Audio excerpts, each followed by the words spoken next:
Well, sometimes when we create a mailing from old data from Excel, the results look a lot, but when we check the list of lists in the mailing, it turns out that there are empty lists read by the Word mailing system.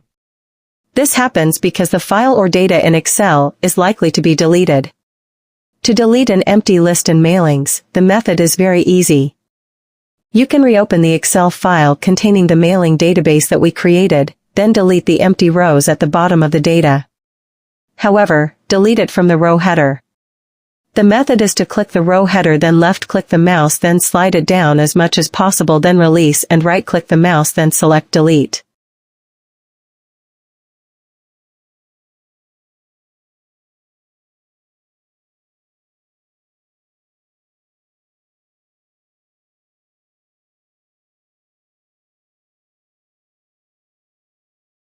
After that, save and close, reopen the Word file and see the results. If the list is still empty, repeat the method above. How easy, right? Hopefully this tutorial can be useful for all of you. See you in the next video.